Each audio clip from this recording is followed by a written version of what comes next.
We remain steadfast in our commitment in delivering local news that matters. Stories that inspire. Enriching the lives of Filipinos in the Philippines and across the globe. This is your GMA Regional TV. Buong puso para sa Pilipino.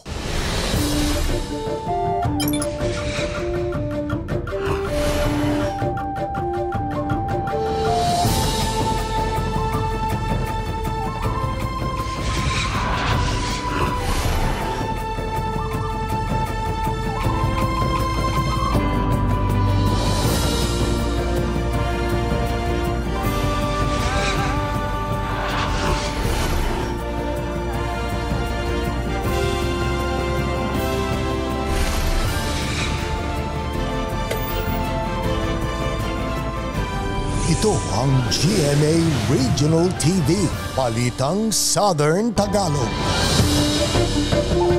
Magandang hapon mga kapuso, narito na ang Balitang Southern Tagalog. Hatid namin ang mga pinakamalaki at pinakahuling balita sa Timog Katagalugan. Live mula rito sa GMA Batangas Station, ako po si Ace Medrano.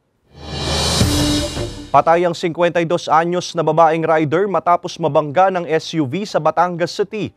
Ang pagbangga at pagtilapo ng rider na hulikam. Tutukan yan sa report ni Denise Abante. Hindi na nakauwi pang buhay sa San Diego, Butuan, Batangas ang 52 anyos na babaeng rider na ito matapos mamalengke sa Batangas City New Market pasado alas 3 ng umaga kanina. Nagkalat ang mga pinamiling gulay ng biktima matapos itong mabangga ng isang SUV na minamaneho ng 27 anyos na lalaking detailer na residente ng Barangay Bagbag, Quezon City habang binabagtas ang DJPMM Access Road sa Barangay Kuta, Batangas City. Sa investigasyon ng pulisya, posibleng nasa impluwensya ng alak ang driver ng SUV nang mangyari ang insidente. Siguro siya po ay galing sa isang occasion na kaya po nagkaroon ng insidente. Accordingly, under influence po siya ng alak. Sa CCTV footage na ibinigay ng Batangas City Police, sunod-sunod ang mga sasakyang bumabagtas sa kahabaan ng Barangay Kuta. Maya-maya pa bahagyang makikita ang pagsalpok ng SUV sa motorsiklo ng biktima at ang pagtilapo nito kasama ang rider sa kalsada. Nadala pa sa ospital ng biktima ngunit idineklarang dead on arrival ng doktor. Ayon sa pulisya, nagkaroon na ng pag-uusap ang pamilya ng biktima at ang suspect hinggil sa mga gastusin sa pagpapalibing sa biktima. For the meantime ay hindi muna po maghabla o magpapail ng complaint ang relatives po ng victim hanggang di pa po natatapos ang burial po ng kanilang yung pong biktima. Pansamantala munang nasa kustodiya ng Barangay Kuta ang SUV na nagkaroon din ng mga sira sa unahang bahagi nito. Paulit-ulit namang ipinapayo ng pulisya ang pag-iingat sa pagmamaneho upang maiwasan ang aksidente sa kalsada. Focus po tayo sa pagdadala ng sasakyan, lalong-lalo na kung madaling araw na nangyari, malamang baka inaantok to o kung galing sila sa isang occasion, baka under influence of liquor pa, medyo tipsy-tipsy pa po. See to it sana kung magdadala ng sasakyan, magpahinga muna at i-condition muna yung sarili. Sinisika pa ng GMA Regional TV, Balitang Southern Tagalog, na makuhanan ng pahayag ang pamilya ng biktima at ang driver ng SUV. Kasama si J.R. Manjares, Denise Abante, Balitang Southern Tagalog. Naghahanda na ang COMELEC sa pagbubukas ng voter registration sa Pebrero, kung saan posibleng gawin din ang satellite registration. Para sa detalye, makakasama natin live si Paul Hernandez. Paul?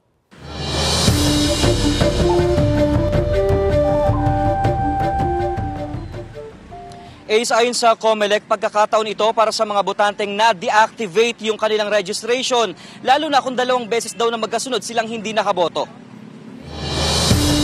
Sa pagbubukas ng bagong taon, bagong pagkakataon muli ang ibibigay ng Commission on Elections o COMELEC sa mga botante para makapagrehistro. Aarangkadang muli ang voter registration sa darating na Pebrero bilang paghahanda sa midterm elections. Under the election code, if you fail to vote twice on an election, automatically madi-deactivate siya. No? To vote twice. Sa huling tala, may mahigit 227,000 ang registered voters sa Batangas City. Sa tansya, mahigit sa 10,000 ang pwedeng madagdag sa listahan ng mga botante. Pinag-aaralan pa raw ang mga lugar na pagdarausan ng satellite registration. And if necessary na mag-satellite, if necessary, we will do that. Papaprove natin sa taas. Ayon sa komisyon, tuloy-tuloy raw ang gagawing voter registration. Sa inisyal na impormasyon, posibleng magtagal ang pagrerehistro hanggang Oktubre o Nobyembre. At habang maaga, ipinapaalala na ng COMELEC na magtungo na sa kanilang opisina at huwag magpahuli kung kailan malapit ang deadline. Ace, wala pang naisa sa pinal na eksaktong petsa kung kailan mismo sa Pebrero sisimulan yung voter registration. Maglalabas naman daw yung komisyon ng abiso patungkol dito. Ace. Maraming salamat, Paul Hernandez. Mga kapuso, kung may rollback sa unang linggo ng taon, oil price hike naman ang sumunod dito ngayong linggo dahil ipatutupad simula bukas January 9 ang 10 centavos kada litro na dagdag singil sa lahat ng mga produktong petrolyo. Ayon sa Oil Industry Management Bureau ng Department of Energy, bunsod pa rin ito ng nangyayaring tensyon sa Red Sea at iba pang mga issue hinggil sa global economy. Debosyon ng isang mananahi mula Lipas City ang paggawa ng damit ng mga santo, kabilang ang sapong itim na Nazareno. Kilalanin siya sa report ni Denise Abante. Mahigit 4 na dekada ng mananahi ang 58 anyos na si Gloria. Dito na raw niya ginugol ang halos buong buhay niya para lamang mapagtapos ang 4 na anak. 13 years old pa lang daw kasi siya nang magsimulang manahi at magburda. Para kay Gloria, ang pananahi ng mga damit ng santo ay isa ng debosyon at panata na nagdala sa kanya ng ilang mga himala sa buhay. Mga himalang nakapagpabago ng kanyang buhay at ng kanyang pamilya. Lahat na naman nararamdaman ng kabutihan basta wala kang ginagawang dama mo naman ang biyaya at himalayan naririyan.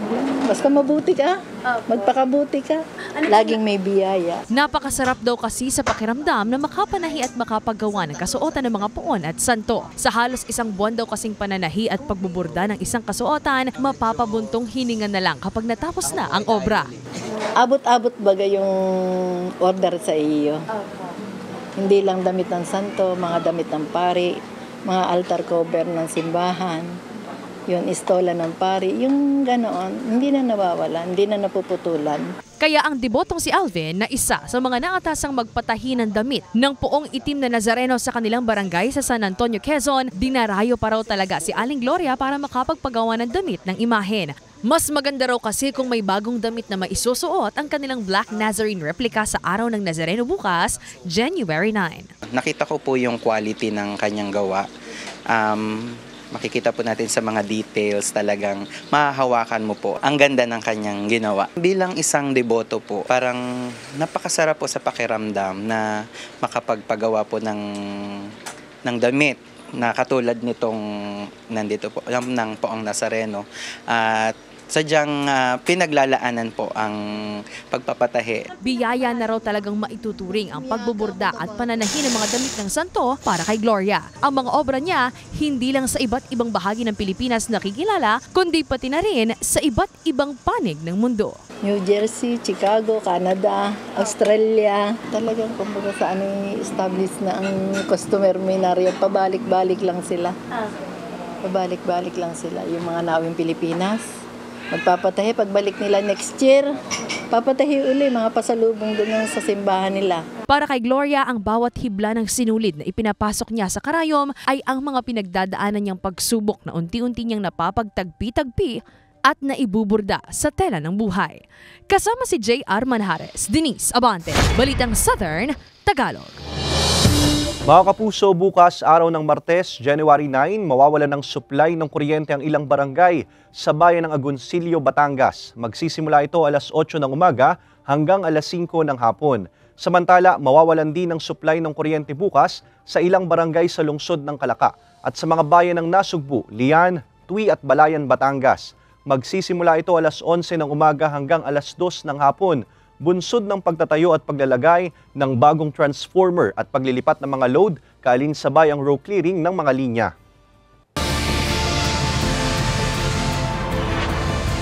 Ito ang GMA Regional TV, Balitang Southern Tagalog.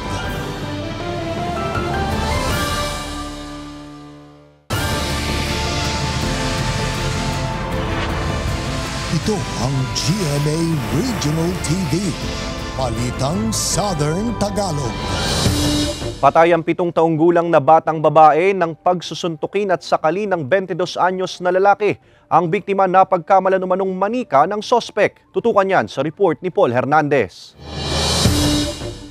Kalunos-lunos ang sinapit ng 7 taong gulang na bata sa barangay Pili, Sariaya, Quezon sa kamay ng mismong kabarangay. Pinagbubugbog at sinakal umano ng 22 anyos na sospek ang walang kalaban-labang menor de edad hanggang sa mamatay ito. Madaanan nga po ng ating suspect ay sila naman po ay acquaintance previously. Kanya pong niyaya itong 2 biktima na ito na pumunta sa nanay ng di umano na pinapatawag sila ng nanay ng isa doon sa biktima. Sa investigasyon, kasama ng nasawing bata ang 8 anyos itong kalaro sa kanilang lugar. Nakatakas lang daw ito sa kamay ng sospek. Ito po ay pinalad na nakatakas at siya po ay nagsumbong po sa tatay ng unang biktima na namatay. Ayon pa sa pulisya, napagkamalang manika ng sospek ang mga bata kaya nagawa ang pananakit. Napag-alamang may kondisyon sa pag-iisip ang sospek. Minsan po ay matino at minsan ay medyo nawawala sa isip, sa wisyo. Kaya po, alam din po ng barangay na ito na sila po ay may ganong history. Hawak na ng pulisya ang sospek na nahaharap sa kaukulang reklamo. Sinusubukan pang makuha ng pahayag ng GMA Regional TV Balitang Southern Tagalog ang pamilya ng nasawi pati na ang sospek. Gumugulong pa ang investigasyon. Paul Hernandez, Balitang Southern Tagalog. Patay sa pananaga ang mag-ama sa Mulanay, Quezon. Ang sospek dating kinakasama ng anak at kapatid ng mga biktima. Tutukan yan sa report ni Denise Abante.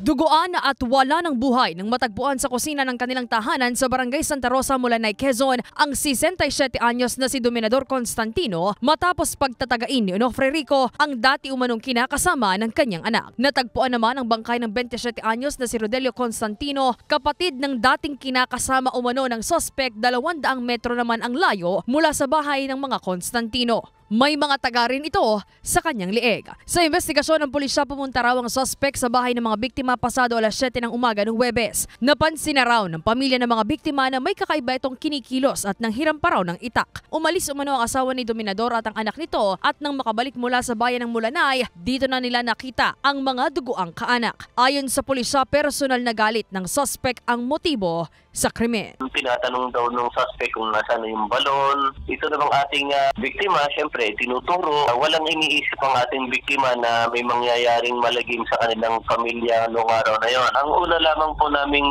nakikita ay nagagalit itong suspect dahil ayaw na makipagbalikan sa kanya nung kanyang dating kinakasama. Agad nagsagawa ng manhunt at dragnet operation ang Mulanay Police Station para sa agarang pagkakahuli sa suspect. Nalaman po natin ito pong suspect ay nagpunta pa sa Pasig para doon sa kanyang bago kinakasama.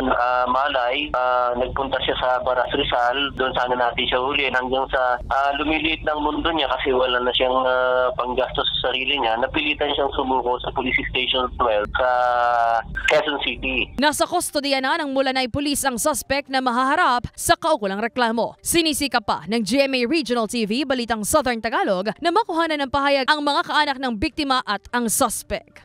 Denise Abante, Balitang Southern Tagalog. Namataan kaninang umaga ang mahihinang pag-usok ng Bulkang Taal. Paglilinaw naman ng PHIVOLCS, normal pa rin ito dahil sa mainit na volcanic fluids ng bulkan. Narito ang report ni Paul Hernandez. Malat-tsokolating kulay ng Bulkang Taal ang natatanaw pa rin ng mga residente sa halang sa Lipas City. Maliwanag ang kalangitan at malakas ang hangin kaninang umaga. Sapat para mabilis na madisperse o mabasag ang mahihinang usok na nagmumula sa bunganga ng Taal. Ang lagay ng lawa nananatiling kalmado, patunay ang ilang tagak na tila namamasyal lang sa bunto ng mga lumot. Walang anumang pagyanigang nairehistro ng state volcanologist na PHIVOLCS sa nakalipas na magdamag. Pero ang sulfur dioxide emission nakapako pa rin sa mahigit 12,000 tonelada. Ayon sa PHIVOLCS, bagamat mataas ang bilang na ito, hindi pa ito indikasyon ng pagputok ng Taal. Bibilang pangaraw ng ilan pang taon bago ang paghupa ng level ng sulfur dioxide. Kung tutingnan natin yun, baka eventually after several years, bababa May ilang parameters o senyales na binabantayan ng ahensya para masabi ang napipintong pagputok. Kaya't sa ngayon, nakababa pa rin sa alert level 1 ng Bulkang Taal. Hindi rin daw dapat magbago ang pag-iingat ng publiko at pagiging alisto sa lahat ng pagkakataon. Huwag na rin munang lumapit sa bulkan para na rin sa kaligtasan. Kasama si Buhay Adante Jr., Paul Hernandez, Balitang Southern Tagalog. Nag-uwi ng 7 gintong medalya mga Batanggenyong sumabak sa Regional Technical Skills Competition ng TESDA. Nagbabalik sa report si Paul Hernandez. Hindi lang 1, 2 o 3 parangal, kundi 7 gintong medalya ang nasungkit ng delegado ng Batangas sa katatapos lang na Calabarzon Regional Skills Competition ng TESDA. Balik Batangas na sila mula sa 3 araw na kompetisyon sa Quezon. Tagisan sa iba't ibang kategorya ng technical skills ang mga kalahok gaya ng graphic design, hotel reception, information network cabling, IT network systems administration, IT software solutions, mechanical engineering, restaurant service at cooking. First time sumabak ni Ravi, Liana at Justin sa magkakaibang category. Being a part of it was definitely challenging, but also I enjoyed the atmosphere. Medyo nagulat din po ako sa modules namin kasi I wasn't expecting na madaming side task. So I had to master a number of skills for that. Lahat po ng mga tasks na binibigay po sa akin is lahat po ay bago. Then talagang inaral ko po yun kahit po ay kulangin pa po ako sa tulog. Until contest date. Aminadong hindi naging madali ang laban, lalo't ilang linggo lang ang naging preparasyon sa kompetisyon. The time management, especially for those students na pumapasok pa, syempre mahahati yung kanilang attention sa schooling nila tsaka sa training nila. Pinili raw ang mga estudyante na angat ang galing mula sa magkakaibang kolehiyo sa Batangas. Pag minsan hindi nila alam na kaya pala nilang gawin yung test package. Actually yung package is given to them, pinapractice na nila prior to the competition. Para sa mga estudyante, katuparan ito ng kanilang pangarap na ipamalas ang natatanging galing sa magkakaibang larangan. Kakatawanin ng mga gold medalist ang Batangas Province sa darating na Philippine National Skills Competition sa Marso. Target din ng mga kabataang nagsipagwagi na maging national delegate para ibandera ang husay sa ASEAN at World Skills Competition. Kasama si Buhay Adante Jr., Paul Hernandez, Balitang Southern Tagalog. Excited na ang contestant sa Season 2 ng Running Man Philippines. Samantala, itinalaga sina Sparkles Khalil Ramos at Gabby Garcia bilang bagong ambassadors of Taiwan Tourism. Narito ang report ni Hazel Alviar. Excited na ang mga contestant o runner ng Running Man PH para sa kanilang Season 2. Sa South Korea pa rin gaganapin ang Winter Wonderland season. Mananatiling runners sina Glyza de Castro, Micael Daez, Angel Guardian, Kokoy De Santos, Lexi Gonzalez at Buboy Villar. Hindi nila makakasama sa bagong season ang Black Rider star na si Ruru Madrid. Mamimiss nga raw ito ng mga runners pero wag daw mag-alala dahil may special participation pa rin daw dito ang aktor. Itinalaga naman bilang mga bagong ambassadors of Taiwan Tourism ang real-life couple na sina Khalil Ramos at Gabby Garcia. Pangungunahan nila ang Taiwan Tourism Administration's latest campaign na Panahon sa Taiwan ang iyong love story, kung saan tampok dito ang mayamang kultura, mga pagkain, adventure at shopping sa naturang bansa. Samantala, aabot na sa sukdulan ng galit ni Elias kay Calvin. Tuluyan kaya niya itong mahuli at mailigtas kaya ni Paeng si Joan ng buhay. Ang mga tumitinding eksena sa Black Rider wag palampasin pagkatapos ng 24 oras. Hazel Alviar, Balitang Southern Tagalog.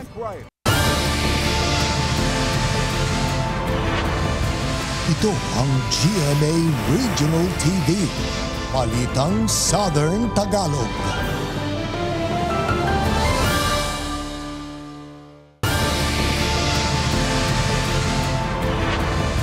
Ito ang GMA Regional TV, Balitang Southern Tagalog.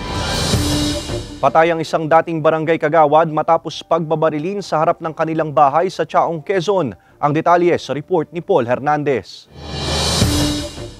Nakahiga lang sa terrace ng kanilang bahay ang lalaking kinilalang si Primo nang pagbabarilin siya ng hindi patukoy ng mga salarin sa barangay Cabay, Chaong, Quezon. Ang 53 anyos na biktima, dati umunong barangay Kagawad. Sa investigasyon, nagpanggap pa raw na bibili sa tindahan ng biktima ang 4 na umano'y sospek. Itong biktima po natin ay nagse-cellphone po, sir, na nakahiga sa kanilang terrace. So yun po, according po sa kanyang anak na nung in-interview po namin, sir. Na-recover pa sa bahay ang mga basyo ng kalibre 45 na ginamit sa pamamaril. Kung pagbabatayan ng tama ng biktima, malapit ang binaril si Primo sa iba't ibang bahagi ng katawan na agad niyang ikinasawi. Mabilis tumakas ang mga sospek sakay ng motorsiklo. Wala po kaming may established na sir, anggulo, sir. Sinusubukan pang makipag-ugnayan sa pamilya ng nasawi ng GMA Regional TV Balitang Southern Tagalog para sa kanilang pahayag. Nagpapatuloy ang follow-up investigation ng pulisya. Paul Hernandez, Balitang Southern Tagalog.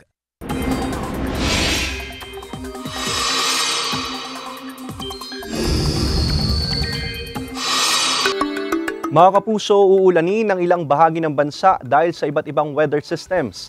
Sa ngayon, walang namamatang bagyo pero nakakaapekto ang shear line sa eastern section ng Southern Luzon, habang amihan naman ang umiiral sa natitirang bahagi ng Luzon. Posible naman ang localized thunderstorm sa iba pang panig ng bansa. Base sa datos ng Metro Weather, mababa ang tsansa ng ulan sa Southern Luzon maliban sa ilang bahagi ng Quezon, Mindoro Provinces at Marinduque. Posible rin ang ulan sa iba pang bahagi ng bansa. Isinagawa ang fluvial at land procession ng imahe ng Santo Niño ng Batangan sa Batangas City, hudyat ng pagsisimula ng nobena sa karangalan ng Puon. Tunghayan yan sa report ni Denise Abante. Kaugnay ng nalalapit na kapistahan ng lungsod ng Batangas sa January 16, isinagawa ang taon ng fluvial at land procession sa karangalan ng itinuturing na patron ng lungsod, ang Santo Niño ng Batangan, hudyat ng pagsisimula ng 9 na araw na nobena para sa Puon. Unang ipinagpaalam ng acting mayor ng Batangas City ang patron sa Basilica Minor upang ilibot sa Kalumpang River, baybaying dagat at pangunahing kalsada sa lungsod. Kami po ay naniniwala sa pamamagitan ng pagpaparangal ng imahe ng mahal na Puon sa lungsod ng Batangas na ipoprosesyon sa ating lungsod ay patuloy niyang pagkakalooban ng biyaya at pangalan. Matapos basbasan ng Kura Paroko ang lokal na pamahalaan na mahirampan samantala ang imahen, inilabas ito sa simbahan dala-dala ng mga lokal na opisyales ng lungsod. Dinalapan samantala ang imahen sa People's Quadrangle upang alayan ng sayaw at kanta ng mga estudyante mula sa 11 paaralan sa lungsod. Nariyan ang sayaw ng Kumintang, polka sanayon at ang tradisyonal na subli. Dahil tayo po'y naniniwala talaga na si Poong Santo Niño yung nagliligtas sa lungsod ng Batangas sa iba't ibang mga kapahamakan at mga sakuna. Matapos ang pag-aalay ng sayaw at kanta, isinakay ang imahen sa isang pickup truck na pinalamutian ng mga bulaklak. Inihatid ang Puon sa Barangay Santa Clara upang dito isakay ng bangkang siyang ililibot sa mga baybaying barangay sa lungsod. Inililibot sa Kalumpang River ang naturang imahen bilang pag-alala sa pinagmulan nito nang makitang palutang-lutang sa naturang ilog habang nasa ibabaw ng isang troso o batang. Ang imahen ding ito ng Santo Niño ang pinaniniwala ang tagapagligtas ng mga residente sa anumang sakuna gaya ng paniniwala ni Mang Tony. Before, nahingi ako. Ang dami naman binibigay ng Panginoon sa atin. Ba't ka hingi pa ng hingi? From now on, pasalamat ako. Pasalamat. Hindi na ako nahingi. Ang residente namang si Gina, gaya ng nakagawian, inilabas ang ilan sa kanilang mga imahe ng Santo Niño sa bahay upang salubungin ang pagdaan ng prosesyon ng patron. Mahalaga raw gunitain at ipagbunyi ang mga biyayang ibinibigay nito. Napakadami ng blessing at saka himala na ginawa ni Santo Niño. Tulad ng pagka tayo ay may bagyo, talagang nandyan na yung tulay na aapaw na. Pero sa tulong ng Santo Niño, talagang pinipigilan pa rin yung pagtaas ng tubig. Pasado 6:00 ng gabi nang dumating ang pagodang sinasakyan ng imahen kasama ang nasa mahigit 30 mga bangkang lumibot sa ilog ng Kalumpang. Pagbaba ng Puon, sinalubong naman ito ng imahen ni San Jose, patron ng Archdiocese ng Lipa at ng Mahal na Birhen, La Inmaculada Concepcion de Batangan, ina at reyna ng lungsod ng Batangas. Isinakay sa karosa ang imahen para naman sa land procession sa mga pangunahing kalsada sa lungsod. Sinayawan muli ng subli bilang pagsalubong ng mga deboto. Pagdating sa harap ng Basilica Minor, tila huminto ang mundo ng mga residente nang salubungin ang imahe ng nasa mahigit 10 minutong fireworks display.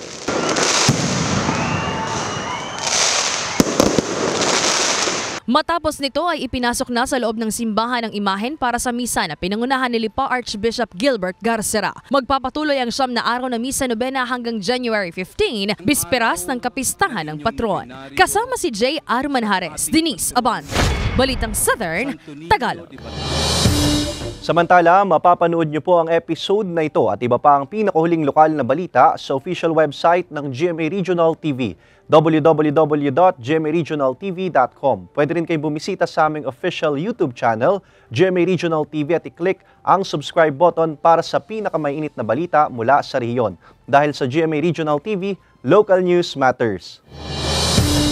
At yan ang mga pinakamalaki at pinakahuling balita sa Timog Katagalugan. Maraming salamat sa pagsama sa amin, pati na mga kapuso sa ibang bansa na tumutok sa mga balita sa rehiyon. Kami, ang GMA Regional TV Balitang Southern Tagalog, buong puwersa para sa mas malaking misyon at mas malawak na paglilingkod sa bayan.